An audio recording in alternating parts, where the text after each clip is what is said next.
आप देख रहे हैं क्वेश्चन आवर। नमस्कार, मैं हूं अजय कुमार। हम सब जानते हैं कि जब फुटबॉल की फील्ड पर आप होते हैं तो उस वक्त हर खिलाड़ी को एक ही दुस्वप्न होता है, और वो ये कि कभी ऐसा न हो जाए कि हम अपने ही गोल पोस्ट में अपनी गेंद डाल दें। राजनीति में भी सेल्फ गोल का यह प्रचलन बहुत चलता है, और कई ऐसे राजनीतिक पार्टियां हैं जो सेल्फ गोल के नाम पर डर के मारे सिहरती रहती हैं। लेकिन कांग्रेस एकमात्र ऐसी पार्टी है जो सेल्फ गोल करने में ना हिचकिचाती है और ना उसे किसी भी तरीके का कोई अफसोस होता है। और वो बात हम आपके सामने इसलिए कह रहे हैं क्योंकि इससे बड़ा सेल्फ गोल कांग्रेस पार्टी अपने लिए क्या कर सकती थी। मिशेल को दुबई से प्रत्यार्पित कर सरकार हिंदुस्तान ले आई, और उसे लाया किस लिए गया? उसे लाया गया हेलीकॉप्टर, वीवीआईपी हेलीकॉप्टर की खरीद में दलाली के बारे में जानकारी देने के लिए। और उसके लिए जिस वकील को कांग्रेस पार्टी की तरफ से खड़ा किया गया, या यूं कहें कि जो वकील मिशेल के बचाव में खड़ा हुआ, वो कांग्रेस पार्टी से सीधे संबंधित है। जनाब, इससे बड़ा सेल्फ गोल कांग्रेस पार्टी और क्या कर सकती थी? समझ में नहीं आता कि कांग्रेस के रणनीतिकार आखिरकार सोचते क्या है, करते क्या है, और राजनीति किस तरह से खेलना चाहते हैं। मैं एक एडवोकेट हूँ, एक्टिवली प्रैक्टिस कर रहा हूँ, एडवोकेट ऑन रिकॉर्ड भी हूँ सुप्रीम कोर्ट की। तो मेरा प्रोफेशनल कैपेसिटी में मैंने अपीयर किया है। इसे कहते हैं मुद्दे को थाली में सजाकर विरोधियों के सामने परोसना। Agusta Westland VVIP helicopter deal के बिचौलिए क्रिश्चियन मिशेल के वकील के जोसेफ की इन तस्वीरों पर कांग्रेस ऐसी फंसी कि फंसती ही चली गई। हुआ यूं कि 24 घंटे पहले की इन तस्वीरों के बवंडर से कांग्रेस पार्टी का निकलना मुश्किल होता जा रहा है। ये तस्वीरें कल की हैं, जब मिशेल के वकील के जोसेफ कोर्ट की सुनवाई के बाद कांग्रेस दफ्तर पहुंच गए और उनकी तस्वीरें कैमरे में रिकॉर्ड हो गई। और इन्हीं तस्वीरों को बीजेपी ने मौके की तरह लपका है और कांग्रेस की मंशा पर सवाल खड़े कर दिए हैं। तो पार्टी से निकालने का नाटक क्यों है? केस से क्यों नहीं विड्रॉ किया? केस से इसलिए विड्रॉ नहीं किया मेरे मित्रों, क्योंकि किसी भी कीमत पे 10 जनपद, अपना व्यक्ति, अपना वकील, अपने लोग क्रिश्चियन मिशेल के पास चाहती है। क्रिश्चियन मिशेल अगस्ता वेस्टलैंड मामले में क्या जानता है और वो किन लोगों के नामों का राजदार है, ये बात अपने आप में एक सवाल है। लेकिन बीजेपी और सरकार के लोग अभी से मान चुके हैं कि मिशेल का कनेक्शन गांधी परिवार से है, और ऊपर से मिशेल की वकील ने कांग्रेस दफ्तर में हाजिरी लगाकर सवालों को और पेचीदा बना दिया है। वो जो परिवार, वो जो कोट अनकोट फैमिली है कांग्रेस पार्टी की, जो कांग्रेस पार्टी चलाती है, वो फैमिली को नींद नहीं आ रही है जब से क्रिश्चियन मिशेल भारत लाया गया है। और इसलिए उन्होंने अपने पॉइंट्समैन को बतौर वकील क्रिश्चियन मिशेल को डिफेंड करने के लिए लगाया है। अब सवाल यह है कि कांग्रेस करे तो करे क्या, क्योंकि ये बात तो हकीकत है कि मिशेल के वकील के जोसेफ का रिश्ता यूथ कांग्रेस से था। वो यूथ कांग्रेस के लीगल सेल के हेड भी थे। बवाल मचने के बाद कांग्रेस ने उन्हें पार्टी से बाहर भी निकाल दिया है। लेकिन इतने भर से बात बनने वाली नहीं है, ये बात कांग्रेस को भी मालूम है। ये राजदार से ये भी पूछना चाहिए कि कौन सी ऐसी परिस्थितियां थी एनडीए सरकार, नरेंद्र मोदी प्रधानमंत्री बनते ही इस कंपनी का ब्लैक लिस्टिंग खत्म कर दी गई। इनको जो मेक इन इंडिया के पार्टनर बनाने के लिए इनको इनविटेशन भेजा गया। फिलहाल इस हेलीकॉप्टर की डील के मामले में बीजेपी को पहली सियासी लीड मिल चुकी है और कांग्रेस की गलती ही उसकी मुश्किल बन चुकी है। ऐसे में आने वाले दिनों में मिशेल पर संग्राम थमेगा ये लगता नहीं, लेकिन हकीकत ये भी है कि 5 दिनों की सीबीआई रिमांड में मिशेल कौन से राज उगलता है, ये बड़ा सवाल है। क्योंकि ये बात सरकार भी जानती है कि मिशेल ने अब तक ऐसे कोई भी खुलासे नहीं किए हैं जो वाकई सियासी भूचाल ला सकते हों। मिशेल के प्रत्यर्पण के बाद अगस्ता वेस्टलैंड घोटाले पर बीजेपी और कांग्रेस के बीच घमासान मचा हुआ है। राजनीतिक लाभ चाहे इसका जिसे भी मिले, लेकिन कोर्ट क्या फैसला इस समूचे मसले पर लेगा, ये देखना बेहद दिलचस्प होगा। वीडियो सुभाष के साथ मधुरेंद्र कुमार, न्यूज नेशन, दिल्ली। तो आपने देखा किस तरह से कांग्रेस ने आज सेल्फ गोल किया है, लेकिन सरकार के पास भी अब बहुत ज्यादा वक्त नहीं बचा है। मिशेल का प्रत्यर्पण एक तय सीमा के लिए है, और अगर इस बीच सरकार ने मिशेल से तमाम जानकारी एकत्रित नहीं की और उसका इस्तेमाल न हो पाया तो मिशेल को वापस भेजना पड़ेगा। सीबीआई की कस्टडी में मिशेल 5 दिनों तक है, लेकिन अभी तक मिशेल से किसी भी तरह की कोई भी जानकारी सीबीआई को नहीं मिल पाई है। सबसे बड़ी दिक्कत तो यह है कि मिशेल की तबीयत खराब हो रही है और उसने काउंसलर एक्सेस मांग लिया है। अब जबकि मिशेल ने काउंसलर एक्सेस मांगा है तो भारत सरकार को यह देना पड़ेगा, और तब क्या मिशेल को भारत सरकार जबरन बिना किसी सबूत के, बिना किसी आरोप के हिंदुस्तान में रख पाएगी? पिछले 3 दिनों से अगस्ता वेस्टलैंड हेलीकॉप्टर की कथित डील का बिचौलिया क्रिश्चियन मिशेल सीबीआई के रिमांड में है और सीबीआई उससे वो हर राज उगलवाना चाहती है जो इस केस में बड़ी कड़ी साबित हो सकता है। दुबई के साथ हुई प्रत्यर्पण संधि के मुताबिक मिशेल 45 दिनों के लिए भारत आया है। हालांकि ये कहा जा रहा है कि मिशेल का प्रत्यर्पण नेगोशिएबल है, लेकिन हकीकत यह है कि सीबीआई को मिशेल की 5 दिनों की रिमांड हासिल हुई है और सीबीआई मिशेल से दिन रात पूछताछ कर रही है। सूत्रों के मुताबिक तड़के सुबह से ही मिशेल से सवाल जवाब का सिलसिला शुरू हो गया और उसने कई सवालों का जवाब भी दिया है। मिशेल के जवाब कितने सही है या कितने गलत, सीबीआई उसकी जांच करेगी। सीबीआई के पास मिशेल से पूछे जाने वाले सवालों की लंबी फहरिस्त है। ऐसे में सीबीआई इस बारे में फिलहाल कुछ भी बोलना नहीं चाहती। इस बीच सीबीआई से ब्रिटिश हाई कमीशन की काउंसलर ने मिशेल से मिलने की इजाजत भी मांगी है। वहीं मिशेल के वकीलों को उनसे मिलने की इजाजत दी गई है। क्रिश्चियन मिशेल पर अगस्ता वेस्टलैंड डील में बिचौलिए का आरोप है। आरोप यह है कि डील कराने के लिए मिशेल ने हिंदुस्तान में कई लोगों को रिश्वत दी। हालांकि मिशेल इस बात से इनकार करता रहा है। इतना ही नहीं, मिशेल के प्रत्यर्पण पर विदेश मंत्रालय का साफ कहना है कि यह मामला सीबीआई और ईडी से जुड़ा है, जिसके आधार पर मिशेल को हिंदुस्तान लाया गया है। The matter is being handled by CBI. Any further queries, on how the whole thing was worked out, I think it should be addressed to them. I can only highlight that this is an example of cooperation, a reflection of a cooperation between India and UAE, the close strategic partner which we have between the two countries. On the query regarding consular access, I can confirm that we have indeed received a request from the UK High Commission seeking consular access. The matter at this point of time is being examined.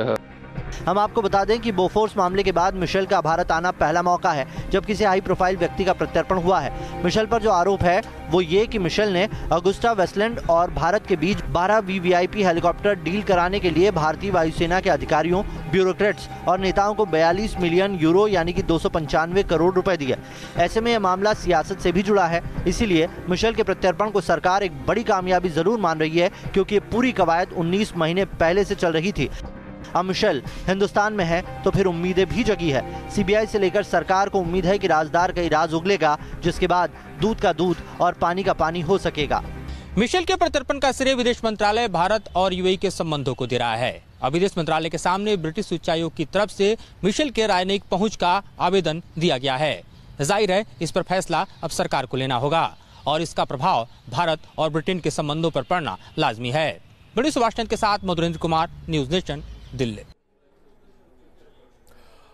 रही अब आपको दिखाते कि इस तरह से CBI में वरिष्ठ 2 अधिकारियों के ऊपर मचे घमासान पर आज सुप्रीम कोर्ट ने सरकार को आड़े हाथों लिया।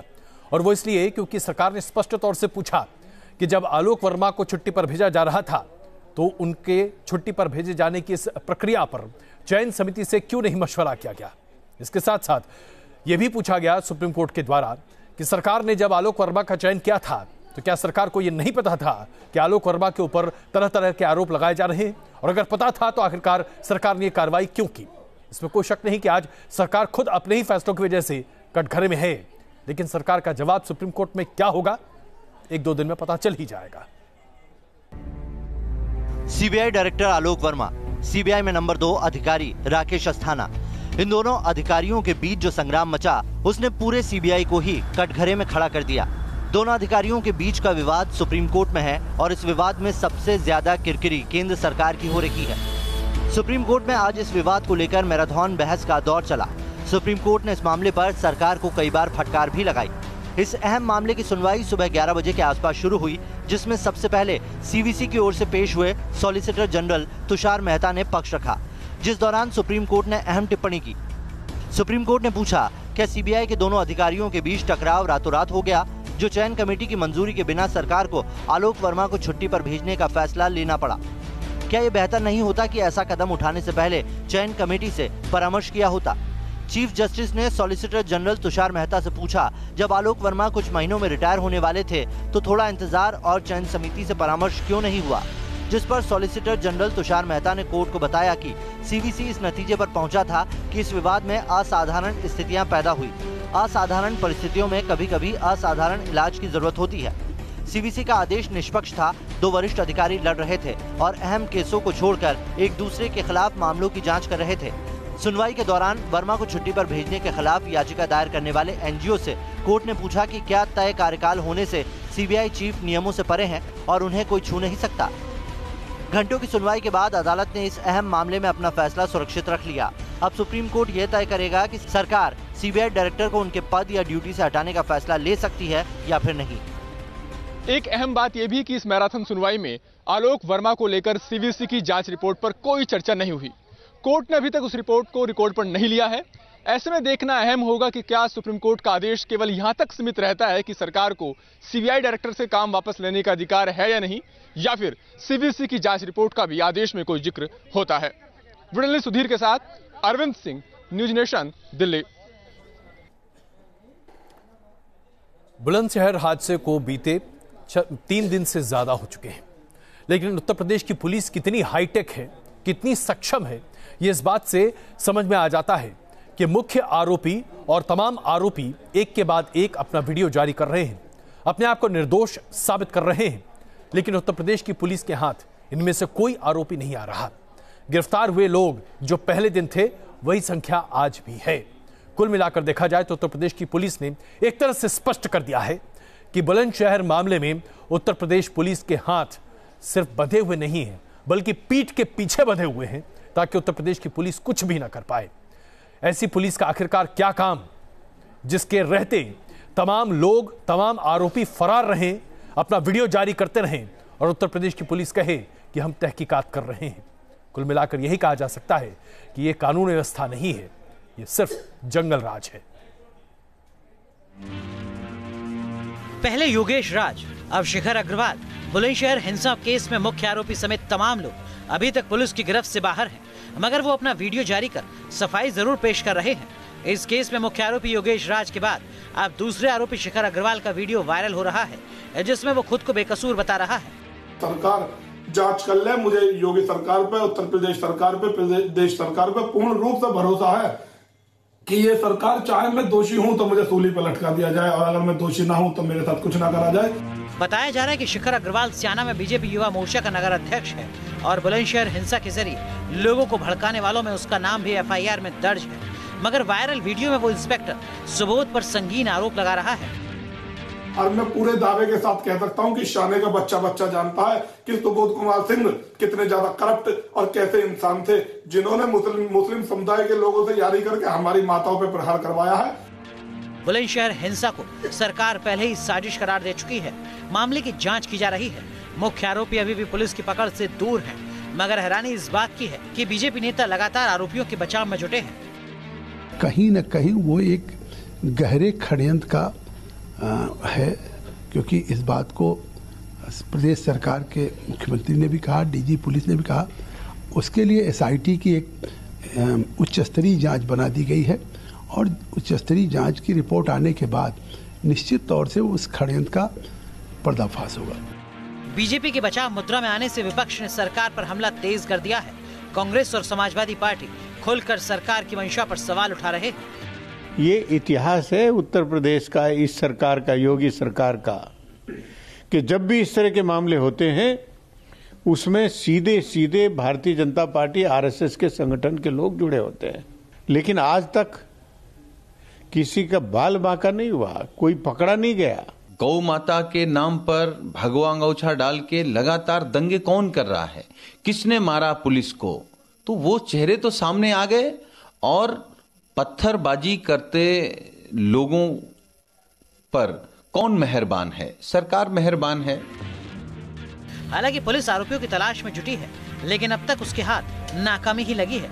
सवाल यह है कि आखिर बुलंदशहर हिंसा के 3 दिन बीत जाने के बावजूद यूपी की हाईटेक पुलिस के हाथ आरोपियों तक क्यों नहीं पहुंच पा रहे हैं। Team news nation. बुलंदशहर मामले में जहां उत्तर प्रदेश की पुलिस ने हाथ पूरे तरीके से अपने बांध रखे हैं, वहीं इस हादसे में शहीद हुए इंस्पेक्टर सुबोध सिंह के परिवार से मुख्यमंत्री योगी आदित्यनाथ ने लखनऊ में आज मुलाकात की और उसके बाद मुख्यमंत्री योगी आदित्यनाथ ने आज प्रधानमंत्री से शाम में मुलाकात कर बुलंदशहर हादसे की पूरी जानकारी दी। सवाल लेकिन एक बार फिर यह उठने लगा है, आखिरकार भारतीय जनता पार्टी के तमाम स्थानीय नेता आज बुलंदशहर के बहाने जो कुछ हुआ उसे सही क्यों ठहरा रहे हैं? क्यों विश्व हिंदू परिषद आज इस बात पर ताल ठोकर कहती है कि जो कुछ हुआ वो बिल्कुल सही है, ऐसा कुछ नहीं हुआ जिसके लिए अप्रत्याशित तरीके से कुछ होना चाहिए? यहां तक कि भारतीय जनता पार्टी के कुछ नेता यहां तक कहने लगे हैं कि इंस्पेक्टर सुबोध सिंह की हत्या जो हुई है वो अपने आप में सही है। ऐसे में सवाल ये उठने लगा है कि क्या भारतीय जनता पार्टी इस पूरे हादसे के पक्ष में है? उन्होंने आश्वासन दिया है न्याय मिलेगा। आपको क्या लगता है, संतुष्ट है मुलाकात से? बुलंदशहर हिंसा में शहीद हुए इंस्पेक्टर सुबोध सिंह का परिवार जब यूपी के सीएम योगी आदित्यनाथ से मिलने लखनऊ पहुंचा तो उनके पास सवालों और मांगों की लंबी चौड़ी लिस्ट थी। मगर जब मुलाकात खत्म हुई तो शहीद के परिवार ने खुद को पूरी तरह संतुष्ट बताया। आज हम माननीय मुख्यमंत्री जी से मिले, हमारा पूरा परिवार मिला और उन्होंने पूरा आश्वासन दिया है कि न्याय मिलेगा, सही न्याय मिलेगा और जो भी आरोपी है इस प्रकरण के पीछे तो कड़ी से कड़ी सजा मिलेगी। इस मुलाकात के दौरान शहीद सुबोध सिंह की पत्नी, दोनों बेटे और यूपी के डीजीपी ओपी सिंह भी मौजूद थे। खबरों के मुताबिक सुबोध सिंह की फैमिली ने सीएम योगी से जो मांगे रखी उनमें 50 लाख का मुआवजा, बच्चों की पढ़ाई का पूरा खर्चा, घर के लोन की बकाया किस्तें, परिवार के एक सदस्य को नौकरी और एटा में शहीद सुबोध सिंह के नाम पर सड़क भी शामिल है, जिन्हें हर संभव पूरा करने का आश्वासन दिया गया है। इस पर 50 लाख की राशि परिवार को दी जाएगी। इसके अलावा बच्चों की पढ़ाई के लिए यह भी निर्णय लिया गया कि कुछ बैंक से लोन लिया गया था, उस लोन की राशि भी मुख्यमंत्री जी अपनी ओर से देंगे। परिवार के एक सदस्य को नौकरी, मैं समझता हूं कि वो हम इनके विवेक पर छोड़ देते हैं, दोनों बच्चों के विवेक पर छोड़ देते हैं। शहीद के परिवार की तमाम मांगे मान ली गईं, आर्थिक मदद का आश्वासन भी दिया गया, साथ ही सरकार ने इंसाफ का भरोसा भी दिलाया है। मगर इस बीच हिंसा में मारे गए आरोपी युवक सुमित के लिए भी मुआवजे की मांग उठने लगी है। यहाँ तक कि बीजेपी के नेता भी आरोपी सुमित के समर्थन में खड़े नजर आ रहे हैं। लाख भी तो दोषी था, मुआवजा तो सरकार ने उसे भी दिया था, ठीक है, तो आप इसमें क्यों नहीं कहते? मैं फिर कह रहा हूँ, अगर सुमित दोषी होगा सुमित के खिलाफ कार्रवाई होगी, जो भी दोषी होगा उसके खिलाफ कार्रवाई होगी। कहना गलत नहीं होगा कि ये पूरा मामला मुआवजे की राजनीति की ओर मुड़ता जा रहा है। यही वजह है कि बुलंदशहर हिंसा और इंस्पेक्टर सुबोध की मौत के मुजरिम अभी भी कानून की पकड़ से बाहर हैं। Team news nation. ऐसा लगता है कि हमारे देश में भीड़ तंत्र ही अब ये तय करने लगी है कि क्या इंसाफ है और किसको क्या सजा दी जानी चाहिए। बुलंदशहर हमने अपनी आंखों के सामने देखा, लेकिन अब आपको दिखाते हैं गुजरात के मोरबी की यह तस्वीर जो अपने आप में विचलित करती है। तेल चोरी के आरोप में कुछ लोगों ने एक व्यक्ति को ट्रैक्टर से बांधकर इस तरीके से पीटा कि कोई निर्दयी भी ऐसी हरकत नहीं कर सकता। बताया जा रहा है कि तेल चोरी के शक में गांव में कुछ दबंगों ने इस युवक को पकड़ा, उसके बाद उसे ट्रैक्टर से बांधा, लाठियों से उसकी पिटाई की, तब तक पिटाई की जब तक उनका मन न भरा। और इस पूरे वीडियो को बाकायदा शूट भी किया गया और यह वीडियो जब प्रशासन के पास पहुंचा तब जाकर प्रशासन हरकत में आ रही है। कुल मिलाकर देखिए तो आज हमारे देश में ऐसा लगता है कि कानून व्यवस्था नाम की कोई चीज है ही नहीं। जिसे देखिए वही 10 आदमी मिलते हैं और एक को पकड़कर पीटने लगते हैं। वो दिन दूर नहीं है जब हिंदुस्तान के कोने कोने में लोग इसी तरीके से पिटे जाएंगे। आप अपने भविष्य की चिंता कीजिए, क्योंकि किसी दिन आप भी ऐसे पिट सकते हैं। पब्लिक के एक बंदे से एक वीडियो मिला था जिसमें एक लड़के को 2-3 लोग ट्रैक्टर के बाजू में रख के पीट रहे थे। ऐसा वीडियो में क्लियर कट दिखाई दे रहा था। माड़िया का ही वो लड़का था, रफीक नाम है उसका, रफीक खोड़ी, जो खुद मियाणा कम्युनिटी से बिलोंग करता है। और तात्कालिक पुलिस 5 बजे जब वीडियो मिला उसके 10 मिनट में ही पुलिस उसके घर पे पहुंच गई थी और पुलिस उसको बोला फरियाद करने के लिए और फरियादी को पुलिस स्टेशन लाया गया। उसकी FIR रजिस्टर की गई है और उसमें जो भी वीडियो में दिख रहे 3 लोग, अल्लाह रखा संधवानी, शौकत अली मोवर और मकोक मोवर, ये 3 वो भी माड़िया कम्युनिटी से मियाणा कम्युनिटी से बिलोंग करते हैं। इन तीनों के खिलाफ FIR रजिस्टर कर दी गई है। और आपको दिखाते हैं बंगाल में किस तरह से राजनीति चल रही है। पश्चिम बंगाल में भारतीय जनता पार्टी अपने वर्चस्व को दिखाने की हर संभव कोशिश कर रही है। भारतीय जनता पार्टी के अध्यक्ष अमित शाह वहां पर एक बड़ी रैली भी करने वाले हैं, रथ यात्रा निकालने वाले हैं। ऐसे में उस रथ यात्रा पर रोक लगाने की पुरजोर कोशिश की जा रही है। हाईकोर्ट ने भी इस रथ यात्रा पर फिलहाल ब्रेक लगा दिया है, रोक लगा दी है। लेकिन इसी मौके पर भारतीय जनता पार्टी के प्रदेश अध्यक्ष की गाड़ी पर जबरदस्त हिंसा हुई और उनके ऊपर भी लाठी बरसाई गई है। कुल मिलाकर देखा जाए तो भारतीय जनता पार्टी और तृणमूल कांग्रेस के कार्यकर्ता जहां एक दूसरे के सामने हैं, वहीं ऐसा लगता है कि इस राज्य में भारतीय जनता पार्टी और तृणमूल कांग्रेस के बीच एक जबरदस्त जंग छिड़ी हुई है। पश्चिम बंगाल में रथ यात्रा पर सियासी रण। बीजेपी की रथ यात्रा को मंजूरी देने से कोर्ट का इनकार। बीजेपी और तृणमूल कांग्रेस में आर पार की जंग। पश्चिम बंगाल में खौफनाक होती सियासत की ये तस्वीर है। पश्चिम बंगाल में रथ यात्रा को लेकर पारा कितना चढ़ा हुआ है, ये तस्वीर बयां कर रही है। राज्य के कूच बिहार जिले में ये पश्चिम बंगाल बीजेपी के अध्यक्ष दिलीप घोष का काफिला है। तस्वीरों में आप देख सकते हैं कि काफिले पर हमला हुआ है। पुलिस की मौजूदगी के बावजूद दिलीप घोष की कार को निशाना बनाया गया है। चलो चलो चलो चलते रहो। कार के टूटे शीशे बता रहे हैं कि हमलावरों को रोकने में प्रशासन नाकाम रहा है। बीजेपी इसके लिए टीएमसी पर आरोप लगा रही है। पुलिस का सामने ही हमला हुआ। एक्चुअली इससे स्पष्ट हो रहा है हमारा गणतंत्र बचाओ यात्रा का महत्व कितना है, कारण जनतंत्र बंगाल में नहीं है, इसका स्पष्ट उदाहरण यही है। जिस जगह पर हमला हुआ उसी रास्ते में अमित शाह की रथ यात्रा भी प्रस्तावित थी, लिहाजा रथ यात्रा पर हाईकोर्ट के फैसले से प्रशासन ने जरूर राहत की सांस ली होगी। हाईकोर्ट ने रथ यात्रा को मंजूरी देने से इनकार कर दिया है। मामले की अगली सुनवाई 9 जनवरी को तय की गई है। इससे पहले पश्चिम बंगाल सरकार ने सांप्रदायिक तनाव का हवाला देते हुए रथ यात्रा को मंजूरी देने से इनकार कर दिया था। शब्द का दुरुपयोग हमेशा करते आए हैं, वही उनका यूएसपी है। और इतना डर किस बात का है? आप एडमिनिस्ट्रेशन रिफ्यूज करिए। एडमिनिस्ट्रेशन तो कुछ बंगाल में है ही नहीं, सारे टीएमसी कार्डर्स हो गए, उनके ऊपर प्रेशर डाल के नौकरी का डर लगा के। नौकरशाही भी कितनी गैर जवाबदार है इसका ये प्रमाण है। हमें एक पत्र तक नहीं दिया, एक जवाब भी नहीं दिया। चीफ सेक्रेटरी से लेकर डीजी से लेकर सबको हम बार बार पत्र लिखते रहे, कोई जवाब नहीं। मजबूरी में हम न्यायपालिका के पास गए। लोकसभा चुनाव में अभी वक्त है, लेकिन पश्चिम बंगाल में सियासी तापमान चरम पर है। कोलकाता में ऑल इंडिया माइनॉरिटी फोरम की बैठक हुई, जिसमें पश्चिम बंगाल की सीएम ममता बनर्जी को पीएम उम्मीदवार बनाने की मांग की गई। ये बात सही है कि आज पूरा हिंदुस्तान एक खराब सिचुएशन के सामने है। मोदी के भारत और योगी के भारत पूरा हिंदुस्तान को दूसरे रास्ता पर चला रहा। पश्चिम बंगाल में 2019 का महासंग्राम बेहद दिलचस्प होने वाला है। बीजेपी टीएमसी के दबदबे को खत्म करना चाहती है। दोनों पार्टियों के बीच खूब जोर आजमाइश हो रही है और इसका असर कार्यकर्ता के संघर्ष के रूप में भी सामने आ रहा है। कोलकाता से देवजानी चौबे के साथ टीम न्यूज नेशन। 6 दिसंबर 1992 ये एक ऐसी तारीख है जिसे हिंदुस्तान के इतिहास से कभी नहीं मिटाया जा सकता। इसके अलग अलग पहलू हैं, अलग अलग इसका मतलब भी है। जिस तरह से हाल फिलहाल पिछले 6-8 महीने में राम मंदिर निर्माण को लेकर जबरदस्त आंच लगी है पूरे देश भर में। धर्म संसद आयोजित किए जा रहे हैं। बड़े पैमाने पर एक राय कायम करने की कोशिश की जा रही है कि सरकार को या तो विधेयक के जरिए या फिर बिल के जरिए राम मंदिर निर्माण का रास्ता प्रशस्त करना चाहिए। वहां आज इस दिन 26 साल पहले जो हुआ उसे याद करना अपने आप में एक अलग मसला है। लेकिन आज सबसे बड़ी बात तो यह है कि अयोध्या शांत है और इस शांति के पीछे भी एक बड़ा संदेश है, और वो ये कि अगर प्रशासन न चाहे तो आज अयोध्या में किसी की हिम्मत नहीं है कि वो कुछ भी कर सके। 26 साल बाद भी हजारों सवाल। फिर 6 दिसंबर को छावनी में तब्दील रही राम की नगरी। चप्पे चप्पे पर सुरक्षा व्यवस्था, यूपी पुलिस, आरएएफ और सीआरपीएफ जवानों की तैनाती। जैसा कि हर साल होता है, इस साल 6 दिसंबर को भी वही हुआ। प्रशासन चौकस रहा। वहीं हिंदूवादी संगठनों से जुड़े लोग शौर्य दिवस और मुस्लिम संगठन से जुड़े कुछ लोग यौम गम मनाने में मशगूल रहे।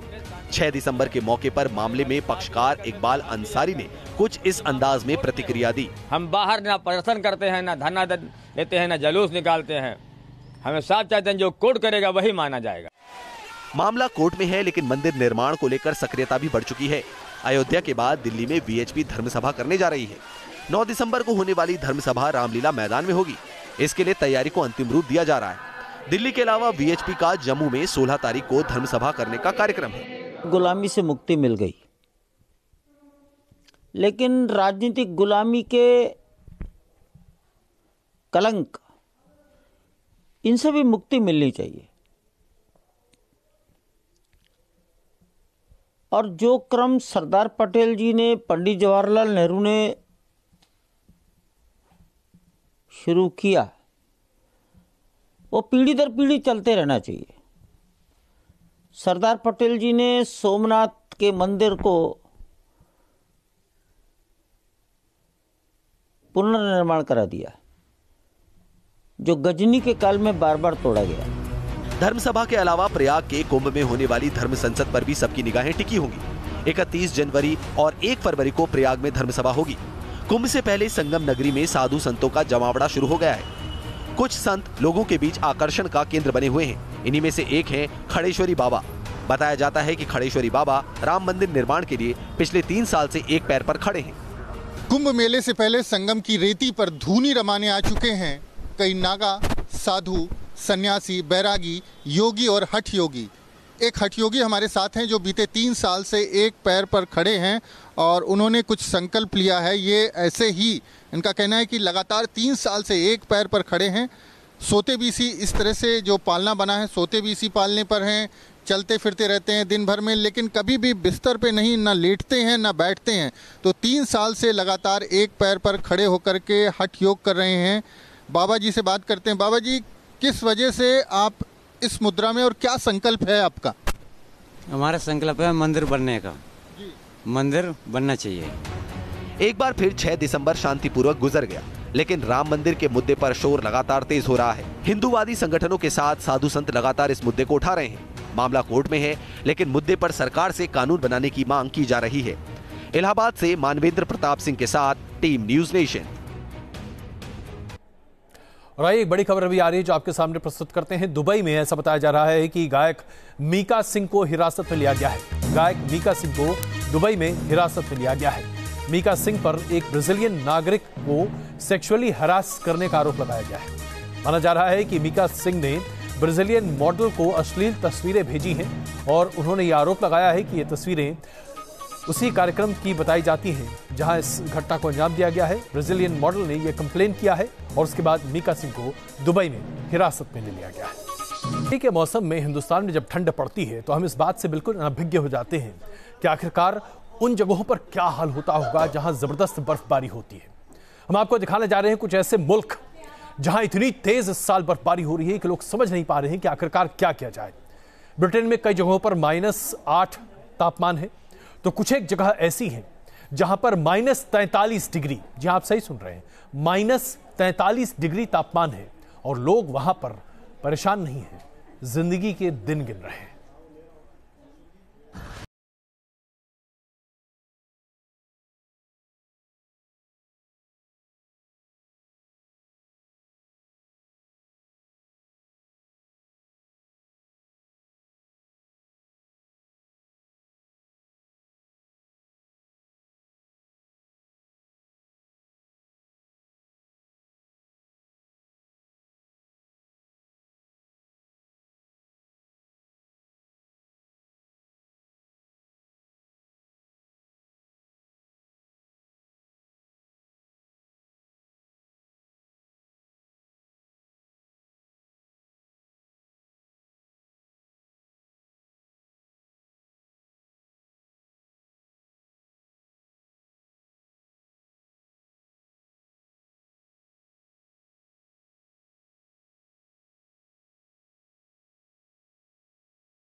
इलाके में इन दिनों ऐसी तस्वीर दिख रही है।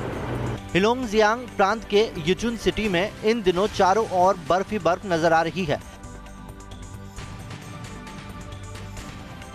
जमीन पर बहती कुर्बीन नदी के ऊपर से नजारा जितना खूबसूरत दिख रहा है, उतना ही खतरनाक स्तर तक गिर चुका है यहाँ का तापमान। करीब -30 डिग्री के तापमान की चुनौती से पूरा इलाका जूझ रहा है। पूर्वी चीन के शानडोंग प्रांत में तो माउंट ताई पर अनोखा नजारा है। आसमान से गिरी बर्फ के नीचे दबे पाइन के पेड़ बेहद सुंदर दिख रहे हैं।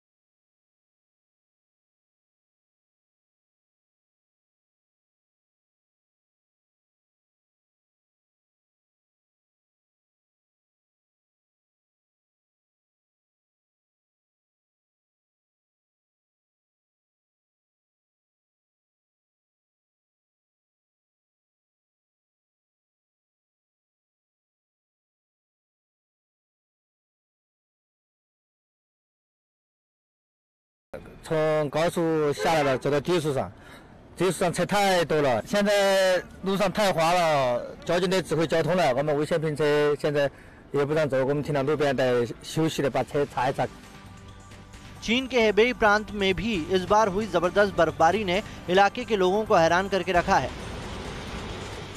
没有想到会下这么大的雪，早上打开窗户一看，看着外面白茫茫一片，然后现在在外面感觉这个空气特别清新，感觉整个人都身心非常愉悦。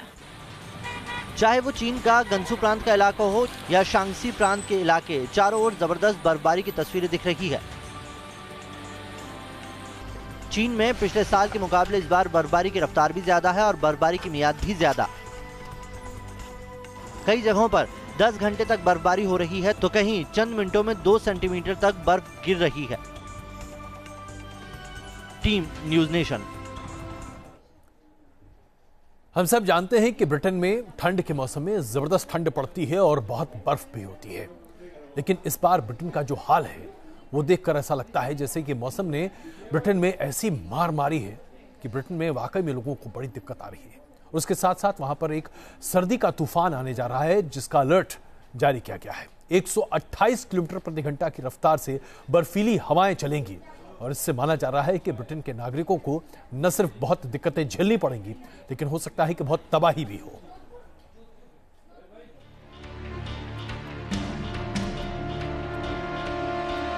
ब्रिटेन की सड़कों पर इन दिनों सैकड़ों हजारों टन बर्फ का अंबार नजर आ रहा है।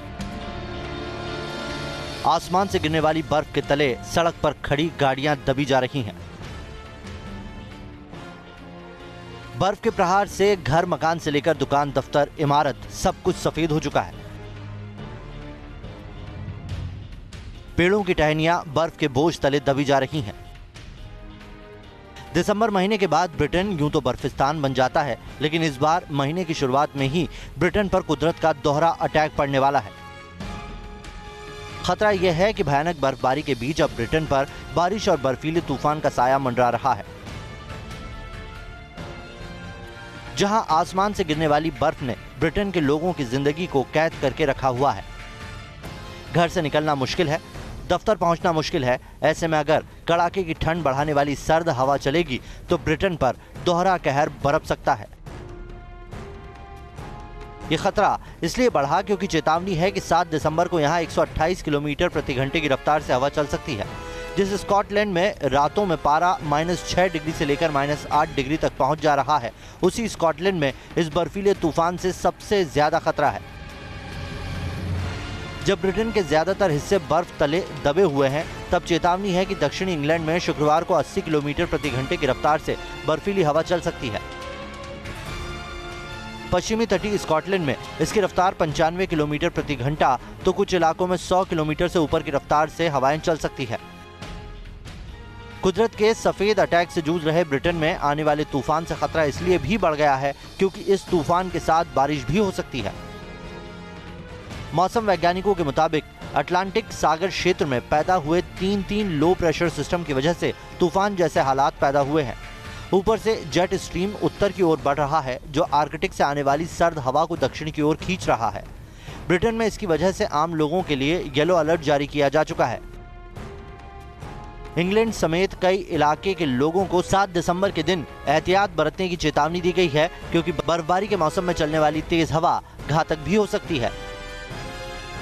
बर्फ के इस दोहरे अटैक के अंदर आयरलैंड का उत्तरी हिस्सा, इंग्लैंड का उत्तरी हिस्सा, स्कॉटलैंड और वेल्स के इलाके आ रहे हैं। अमूमन ब्रिटेन के ज्यादातर इलाकों में तापमान 10 डिग्री से नीचे रहने वाला है, लेकिन सर्द हवा की वजह से ठंड में 3 से 4 डिग्री कम तापमान महसूस किया जाएगा। Team news nation. ऐसा नहीं है कि सिर्फ चीन या ब्रिटेन में बर्फ की वजह से हालात बद से बदतर होते चले जा रहे हैं, लेकिन अगर आप हिंदुस्तान की बात करें तो तमाम पहाड़ी क्षेत्र में आज स्थिति बहुत ज्यादा भयावह होती जा रही है। उत्तराखंड के बद्रीनाथ, केदारनाथ, चमोली, उत्तरकाशी समेत कई इलाकों में पारा लगातार लुढ़कता चला जा रहा है। हिमाचल प्रदेश की पहाड़ियों में भी जबरदस्त बर्फबारी हो रही है। इतना ही नहीं, जम्मू कश्मीर में तो स्थिति और भी ज्यादा बदहाल होती जा रही है। हम सब जानते हैं कि गर्मी कितने प्रचंड तरीके से हिंदुस्तान में रही इस साल, लेकिन अब ठंड भी उससे कहीं ज्यादा कहर बरपा रही है।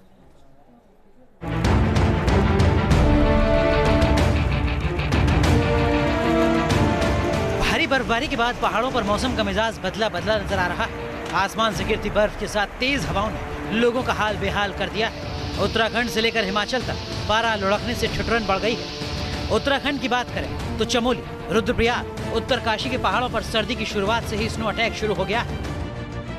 ये तस्वीरें चमोली की है, जहां हर जगह बर्फ ने अपना कब्जा जमा लिया है। घर हो, पेड़ हो या सड़क, ऐसा लग रहा है मानो हर जगह सफेद चादर बिछी है। ऊपर से कोहरा सर्दी में और इजाफा कर रहा है। सिर्फ चमोली ही नहीं, केदारनाथ और बद्रीनाथ धाम भी पूरी तरह बर्फ के आगोश में समाये नजर आ रहे हैं।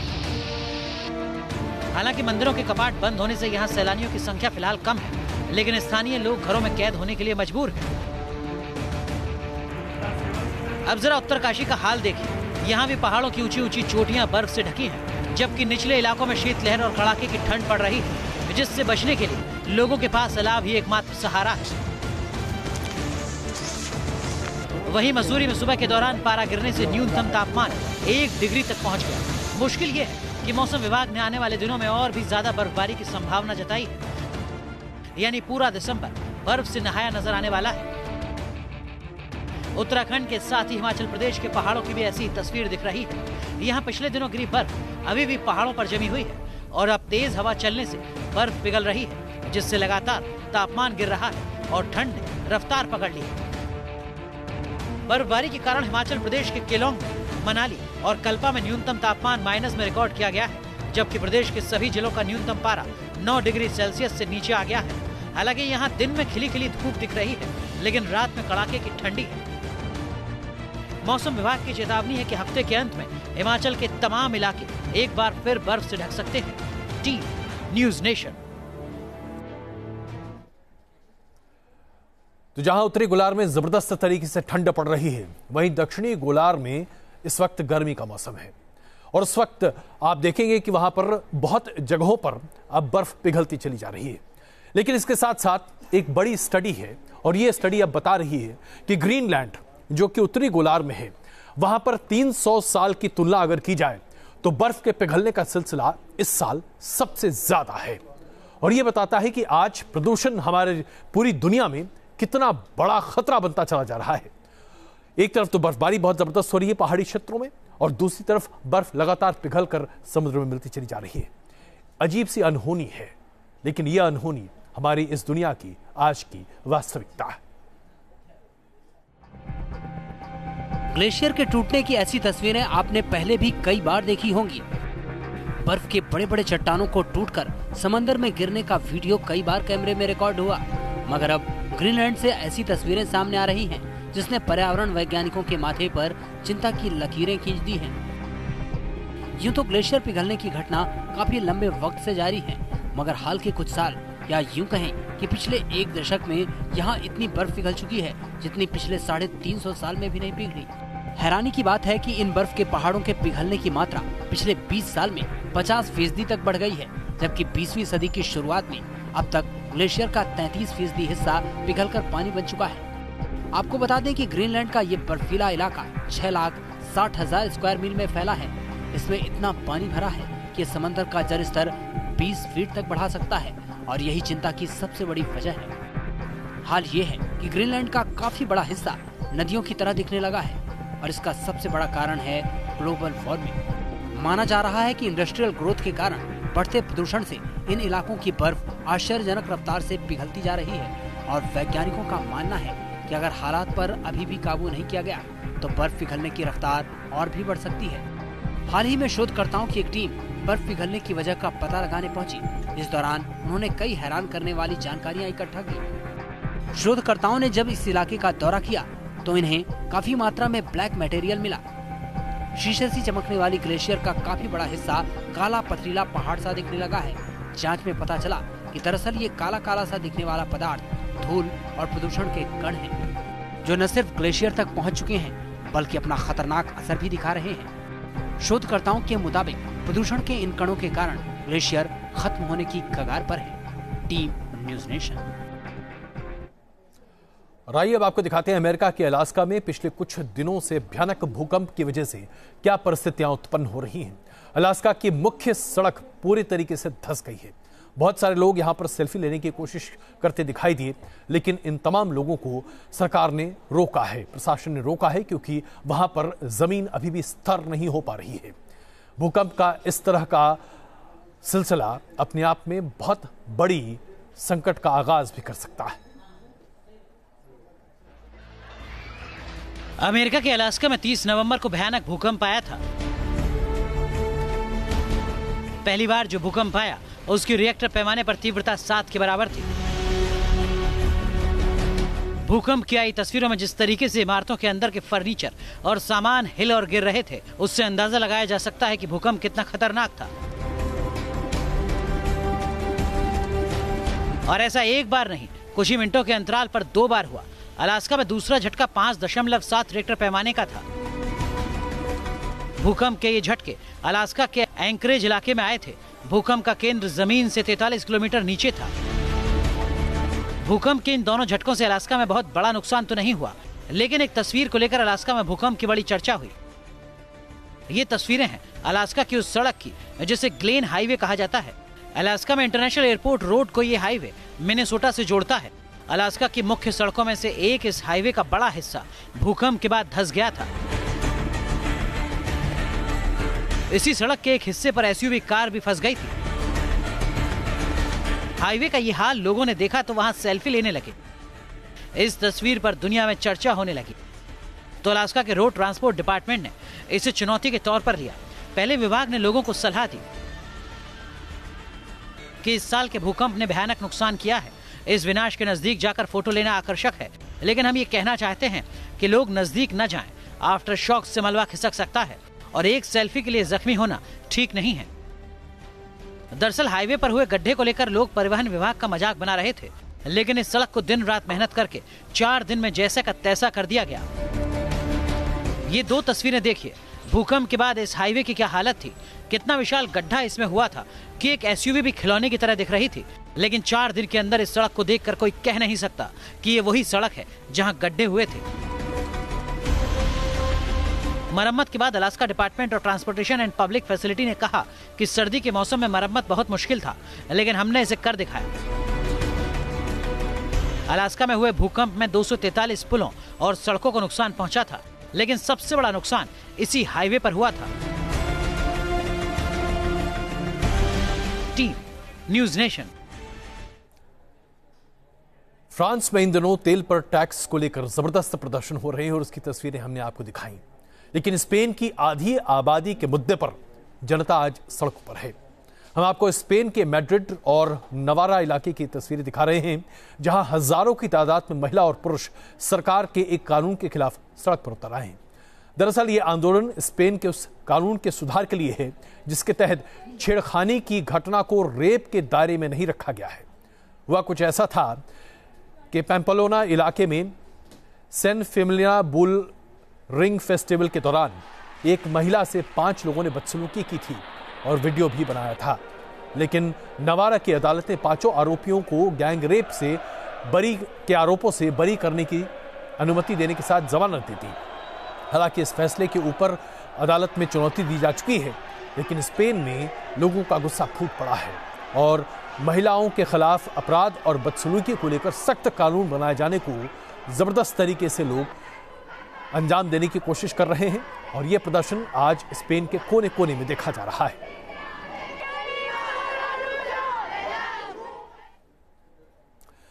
परमाणु करार जो कि रूस और अमेरिका के बीच में हुआ, उसे लेकर आज रूस और अमेरिका एक दूसरे के समकक्ष खड़े हैं और वो इसलिए क्योंकि अमेरिका की तरफ से रूस को बार बार ये धमकी दी जा रही है कि अगर रूस ने परमाणु करार एक बार फिर से नहीं किया तो फिर रूस को बहुत कुछ भुगतना पड़ेगा। अब रूस ने सीधे तौर पर ताल ठोकते हुए स्पष्ट कहा है कि आप चाहे कितनी भी मोहलत दे दीजिए, आप कुछ भी कर लीजिए। रूस उन तमाम प्रतिबंधित हथियारों को फिर से बनाने की शुरुआत करने जा रहा है जो इस करार में प्रतिबंधित थे, क्योंकि अमेरिका ने जब अपने वायदे को पूरा नहीं किया तो रूस पर यह दबाव क्यों? पुतिन के जमाने में बढ़ते रूस के पास हथियारों की कमी नहीं है। अत्याधुनिक मिसाइलों, फाइटर जेट्स और युद्धपोतों की शक्ल में रूस की इस बढ़ती ताकत ने अमेरिका को परेशान करके रखा है। खासकर नाटो मुल्कों के सामने इनकी तैनाती को लेकर अमेरिका परेशान है और इसलिए उसने पुतिन से आखिरी फैसला करने का मन बना लिया है। 2 दिन पहले अमेरिका के विदेश मंत्री माइक पॉम्पियो ने रूस को चेतावनी दी थी और 60 दिन के अंदर रूस intermediate and short range nuclear forces treaty का पालन करे, वरना समझौता रद्द हो सकता है। अमेरिकी काउंटडाउन शुरू होने के बाद रूस ने जरा भी नरमी नहीं दिखाई है, बल्कि रूस के सबसे बड़े सेना अधिकारी ने खुलेआम अमेरिका को धमकी दे दी। रशियन आर्म्ड फोर्सेस के chief of general staff Valery Gerasimov ने मॉस्को में कहा कि अगर समझौता रद्द होता है तो रूस को उपाय करना होगा। आप जानते हैं कि रूस का स्ट्राइक टारगेट अमेरिका नहीं, बल्कि वो मुल्क होंगे जहां अमेरिका ने मध्यम और कम दूरी के मिसाइल सिस्टम तैनात कर रखे हैं। दरअसल रूस की ओर से अमेरिकी आरोप पर पहली बार खुलकर चुनौती दी जा रही है। रूस ने आरोप लगाया है कि अमेरिका ने पहले समझौते का उल्लंघन किया और कई मुल्कों में मिसाइल सिस्टम तैनात कर दी। रूसी सेना चीफ का कहना है कि हकीकत यह है कि साल 2000 से रूस अमेरिका को कह रहा है कि मध्यम और कम दूरी की बैलिस्टिक मिसाइलों को जमा करना बंद करे और एंटी बैलिस्टिक मिसाइल टेस्ट नहीं करे, क्योंकि यह समझौते का उल्लंघन है। फिर भी अमेरिका ने रोमानिया और पोलैंड में क्रूज मिसाइल दागने में सक्षम MK-41 वर्टिकल लॉन्च सिस्टम तैनात कर रखा है, जो समझौते का उल्लंघन है। रूस का आरोप है कि दुनिया भर में परमाणु हथियारों की होड़ अमेरिका बढ़ा रहा है, जबकि रूस ने पिछले कई सालों में अपना रक्षा बजट भी $50 अरब से ज्यादा नहीं बढ़ाया है। दरअसल अमेरिका और रूस के बीच 1987 में एक समझौता हुआ था, जिसके तहत 500 से 5500 किलोमीटर की रेंज वाली मिसाइलों पर प्रतिबंध लगाया गया था, जबकि अमेरिका और रूस दोनों ने इस रेंज की 2500 से ज्यादा मिसाइल और हथियार नष्ट करने पर सहमति जाहिर की थी। अमेरिका का आरोप है कि रूस लगातार ऐसी मिसाइलों का टेस्ट करके और तैनाती करके समझौते का उल्लंघन कर रहा है। दरअसल अमेरिका किसी भी सूरत में समझौता तोड़ना चाहता है, क्योंकि उसकी कोशिश है कि नया समझौता किया जाए जिसमें चीन को भी शामिल किया जाए। Team news nation. तो क्वेश्चन आवर में आज के लिए बस इतना ही। लगातार देखते रहिए न्यूज़ नेशन।